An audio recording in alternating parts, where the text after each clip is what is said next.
मेरा कोई न सहारा बिन तेरे, नंदलाल संवरिया मेरे। मैं तो आन पड़ी दर तेरे, नंदलाल संवरिया मेरे। मैं तो आन पड़ी दर तेरे, नंदलाल संवरिया मेरे।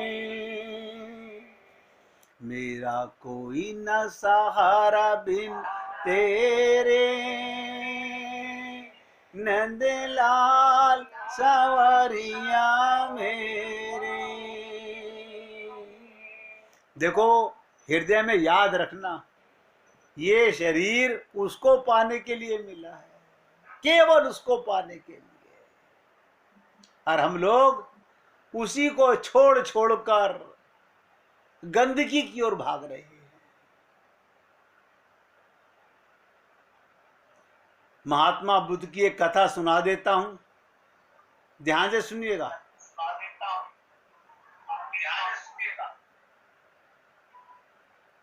एक दिन बुद्ध को एक वैश्या ने आकर सुबह ही निमंत्रण दिया भोजन का। महात्मा बुद्ध को एक वैश्या ने निमंत्रण दिया भोजन का। उसके ही पीछे रथ पर सवार प्रसेनजित आता है सम्राट।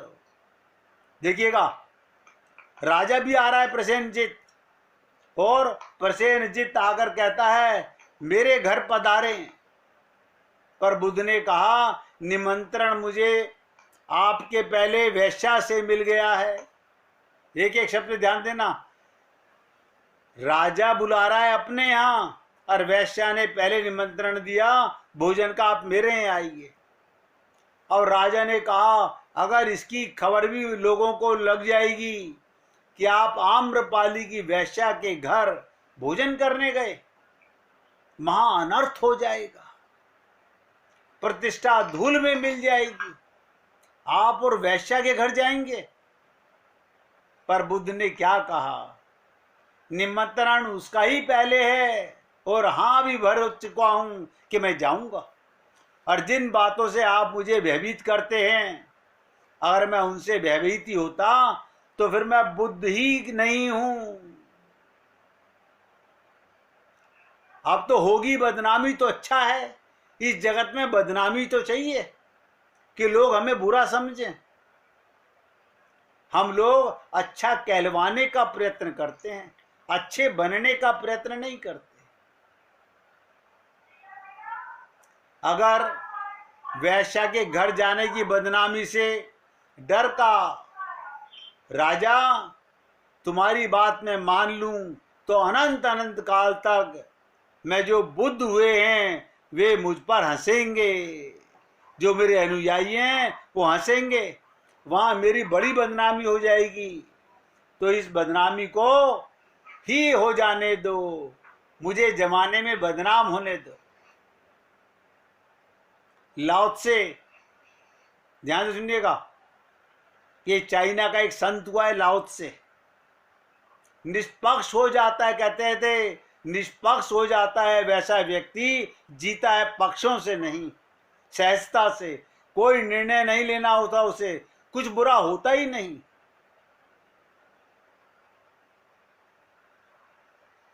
नीति और अनीति का ध्यान तो वो करते हैं जो अभी कुछ पाने की तलाश में है। आप और हम लोग इसी चक्कर में लगे रहते हैं, लोग हमें बुरा ना कहें। ये सोचिएगा अंदर भगवान क्या सोच रहा होगा हमारे बारे में। कहां मैं अपना समय बर्बाद कर रहा हूं, ना इतनी फुर्सत ही नहीं है। कौन सोचता है? जो अनीति से भरे पड़े हैं और धर्म का ढोंग कर रहे हैं, उस नीति से तो छूट जाना अच्छा है। तो महात्मा बुद्ध वैश्या के घर गए राजा के घर नहीं गए।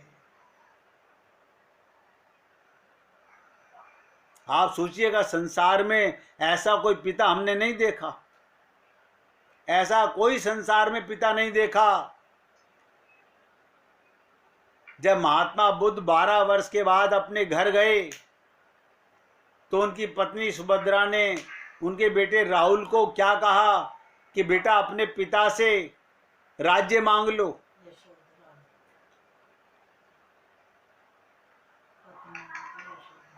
उनकी पत्नी ने, यशोधरा ने क्या कहा कि इनसे वर मांग लो, ये क्या दे रहे हैं तुम्हारे को, तुम इनके पुत्र हो।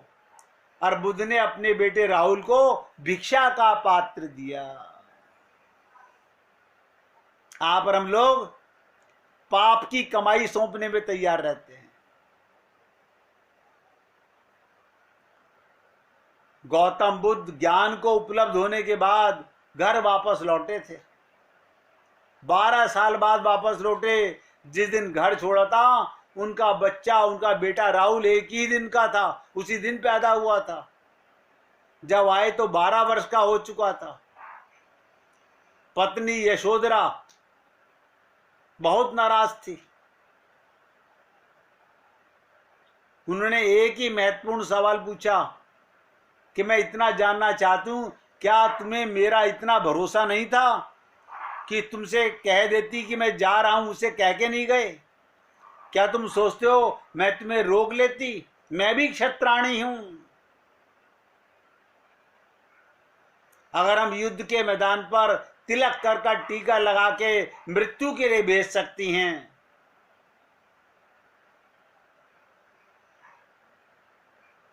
तो सत्य की खोज पर क्या मैं तुम्हें नहीं भेज सकती? तुमने मेरा अपमान किया, बुरा अपमान किया।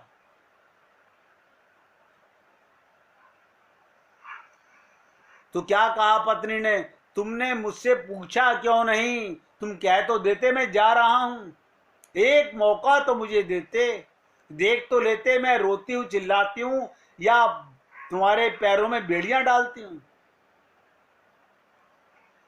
कहते हैं बुद्ध के बहुत लोगों ने बहुत तरह के प्रश्न पूछे होंगे, मगर जिंदगी में एक मौका था जब वे चुप रह गए, जवाब ना दे पाए।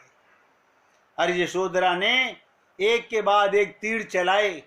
और यशोधरा ने कहा, मैं तुमसे दूसरी एक बात पूछती हूं, जो तुमने जंगल में जाकर के पाया, क्या तुम छाती पर हाथ रख के कह सकते हो यहां नहीं मिल सकता था?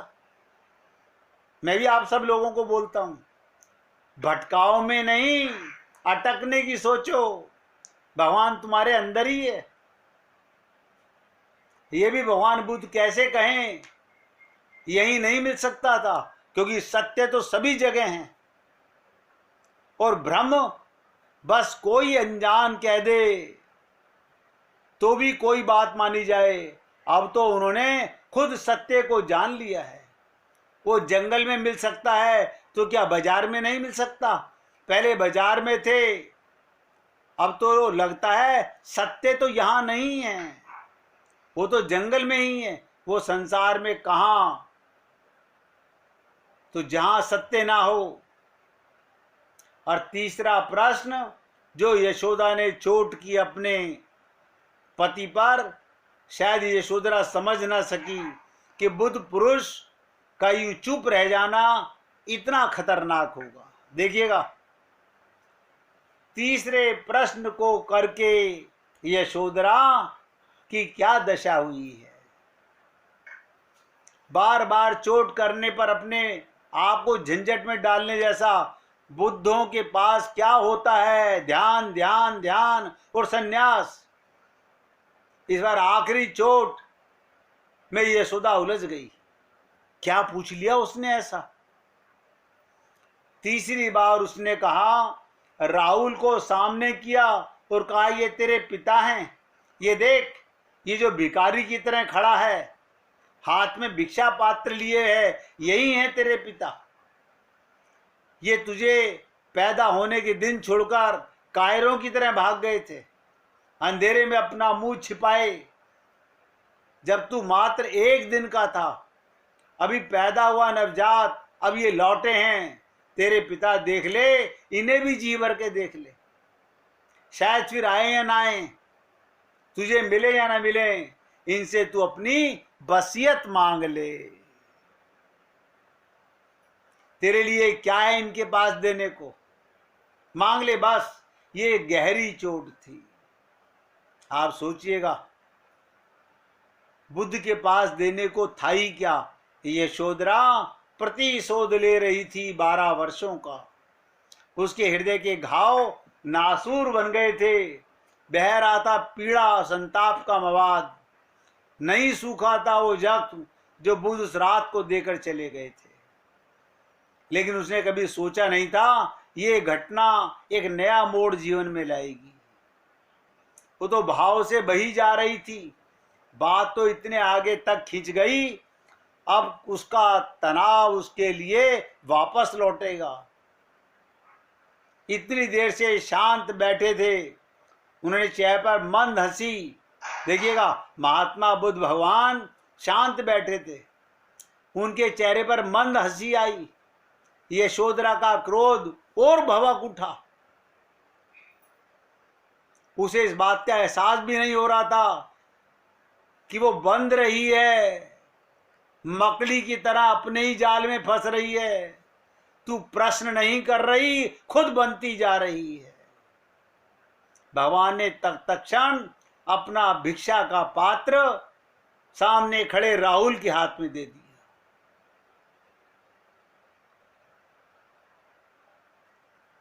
राहुल को भिक्षा का पात्र दे दिया। यशोधरा कुछ कहे या कुछ बोले, वो इतनी जल्दी हो गया, उसकी समझ में नहीं आया।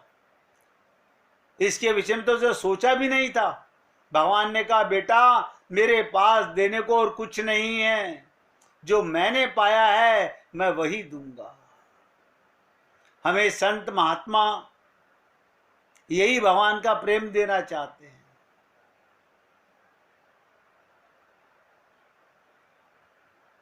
क्या कहा महात्मा बुद्ध ने, जिस सब के लिए मैंने घर छोड़ा था, तेरी मां और इस राजपाट को छोड़ा था, आज मुझे वो मिल गया। मैं खुद चाहूंगा वही मेरे पुत्र को मिल जाए।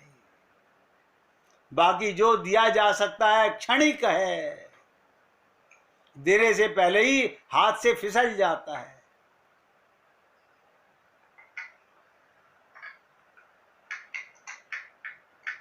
मैं तो तुझे ऐसे रंग में रंग देना चाहता हूं जो कभी नहीं छूट सकता। 12 वर्ष के बेटे को भिक्षा का पात्र देकर सन्यासी बना दिया, दीक्षा दे दी। यशोधरा की आंखों से आंसू गिरने लगे। उसने कहा, ये आप क्या कर रहे हैं? बुद्ध ने कहा, जो मेरी संपदा है, मेरी कमाई है, तो वही तो दे सकता हूं। समाधि मेरी संपदा है, ध्यान मेरी संपदा है, बौद्ध मेरी संपदा है, और बांटने का ढंग यही है मेरे पास। यशोधरा, जो बीत गई बात उसे बिसार दे। आया ही इसलिए हूं कि तुझे भी ले जाऊं। अब राहुल तो गया, तू भी चल। जिस संपदा का मैं मालिक हुआ हूं, उसकी तू भी मालिक हो जा। और सच में यशोधरा ने सिद्ध कर दिया कि वो क्षत्राणी थी। तत्क्षण पैरों में झुक गई और उसने कहा, मुझे भी दीक्षा दीजिए। दीक्षा देकर भिक्षुओं में, सन्यासियों में यूं खो गई, फिर उसका कोई उल्लेख कहीं नहीं मिलता।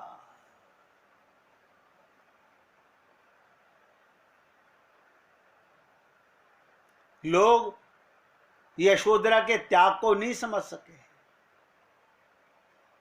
अपने मान सम्मान अहंकार को यूं मिटा दिया कि सन्यासी भूल गए कि ये यशोधरा ये स्त्री है, भगवान बुद्ध की पत्नी, सब भूल गए। कठिन तपस्या की यशोधरा ने, और उस पर खरी उतरी। इसलिए मैं आपसे निवेदन करता हूं, आज बुद्ध जयंती है, कम से कम एक धारणा कल भी आपसे निवेदन की थी, भक्त प्रहलाद की तरह हृदय में भगवान को पाने की ही धारणा करो। आज फिर निवेदन करता हूँ, भगवान के जितने भी अवतार हुए हैं वो हम सबको एक ही प्रेरणा देते हैं कि जीवो अपनी भूल सुधारो, जो तुमसे ये ना सुधरे तो ब्रजराज पुकारो। यही मौका है, संसार को पाके अपना सत्यानाश करना है, भगवान को पाकर अपना कल्याण करना है और परिवार के लिए, समाज के लिए एक मिसाल कायम करनी है।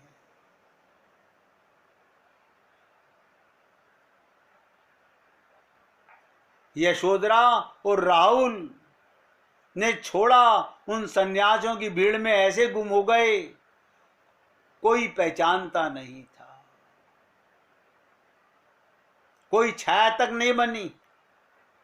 इसलिए जो परम धन है संत महात्मा, उसी को पाने की प्रेरणा देते हैं। और हम लोग, मैं कई बार सोचता हूं, पता नहीं हम कहां भटक रहे हैं, हम कहां भटक रहे हैं, कैसे भगवत प्राप्ति के लिए क्या डिसाइड कर रहे हैं। अभी तलक भी लगता है कि हमने कोई मन बनाया नहीं है, अभी तलक भी केवल लीपा पोती चल रही है, धोखा चल रहा है।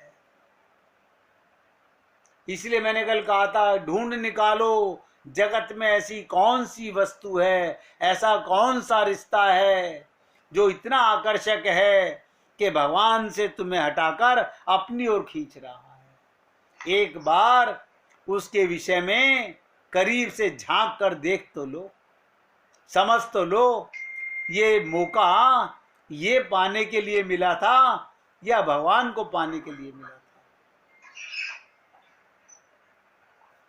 और मैं समझता हूं कोई इतना अंधा नहीं है जो इतनी बात को ना समझ सके। ये कली के शब्द लौटा रहा हूं आपके ऊपर, विचार करके देख लो। संसार के लोग जिसे बड़े महत्व की वस्तु समझते हैं, वो सब सारहीन हैं, व्यर्थ है। जिसके प्रति जिसकी वासनाओं का झुकाव रहता है, उसी को बड़ा मान लेता है। इसलिए मैं आप सभी पुण्य आत्माओं से फिर निवेदन कर रहा हूं, मोह का पर्दा फाड़ कर देखोगे, कल भी कहा था, आज फिर बोल रहा हूं, मोह का पर्दा फाड़ कर देखोगे, तब जान सकोगे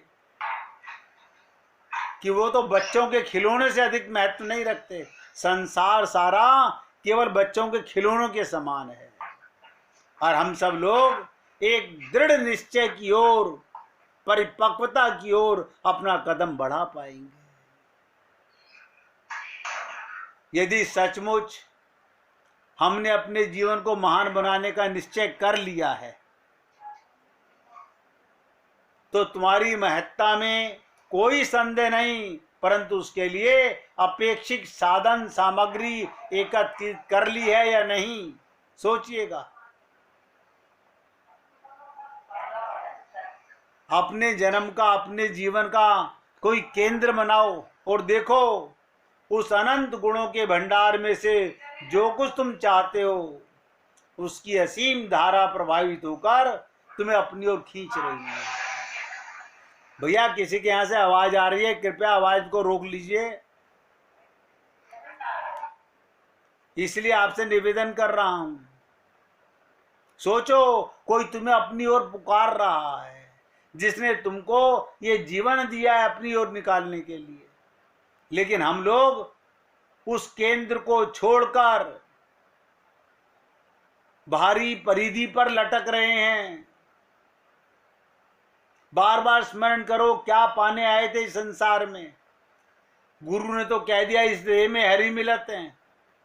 अब हम हरि से मिलना चाहते हैं या नहीं चाहते हैं, ये बात हमें ही डिसाइड करनी है। इसलिए महात्मा बुद्ध का दिव्य अमृत क्या है, प्यार से गुनगुनाइएगा।